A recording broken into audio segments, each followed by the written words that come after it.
দ্রব্যমূল্য নিয়ন্ত্রণ ও দারিদ্র্য বিমোচন, সন্ত্রাস নির্মূল ও দুর্নীতি দমনের অঙ্গীকার নিয়ে নির্বাচনী ইশতেহার ঘোষণা করল বাংলাদেশ জাতীয়তাবাদী দল বিএনপি। দলের চেয়ারপারসন বেগম খালেদা জিয়া হোটেল শেরাটনে কিছুক্ষণ আগে আনুষ্ঠানিকভাবে এই ইশতেহার ঘোষণা করেন। দলের ইশতেহারে সবচেয়ে বেশি গুরুত্ব দেওয়া হয়েছে খাদ্য নিরাপত্তায়। এছাড়া বিরোধী দল থেকে ডেপুটি স্পিকার নির্বাচনের অঙ্গীকার ছিল ঘোষিত ইশতেহারে। এছাড়া জ্বালানি সমস্যার সমাধানে দেশের স্বার্থ সমুন্নত রেখে কয়লা, তেল, গ্যাসের মতো সম্পদ আহরণের পাশাপাশি বিদ্যুৎ উৎপাদন বাড়ানোর কথা বলা হয়েছে এই দলিলে। ক্ষমতায় যাবার ১০০ দিনের মধ্যে কর্মমুখী শিক্ষা ব্যবস্থা প্রণয়নে গঠন করা হবে পরামর্শ কমিটি। আইন শৃঙ্খলা রক্ষা এবং সন্ত্রাস ও দুর্নীতি দমনে নানা উদ্যোগের সাথে ১৯৭৪ সালে বিশেষ ক্ষমতা আইনও বাতিলের অঙ্গীকার করেছে বিএনপি। এ সময় দেশ বাঁচাও মানুষ বাঁচাও এই স্লোগান নিয়ে বিএনপি মানুষের ভাগ্যের পরিবর্তনের জন্য কাজ করে যাবার কথা বলেন বিএনপি চেয়ারপারসন।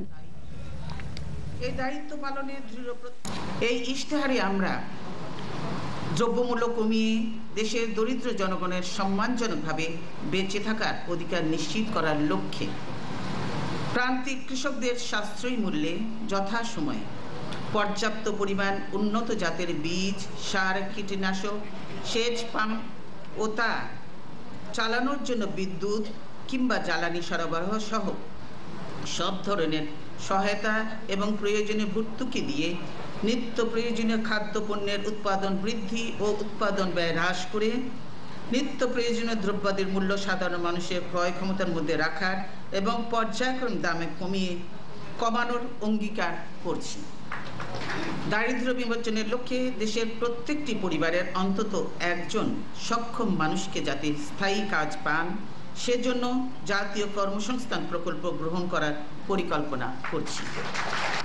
নির্বাচনের পর ক্ষমতাসীন হলে বিএনপি সরকার সবচেয়ে আগে আইন শৃঙ্খলা সুপ্রতিষ্ঠা এবং সন্ত্রাস দমনের কাজে সর্বশক্তি নিয়োগ করবে এবং সেই লক্ষ্যে আমরা জনগণের জান, মাল ও সম্ভ্রম রক্ষা এবং দেশের শান্তি, শৃঙ্খলা ও আইনের শাসন প্রতিষ্ঠায় আমরা ব্যক্তি ও দলীয় স্বার্থের ঊর্ধ্বে থেকে আইন বিরোধী কার্যক্রম এবং স্থানীয় ও আন্তর্জাতিক সন্ত্রাসী কার্যক্রম কঠোরভাবে দমন করব।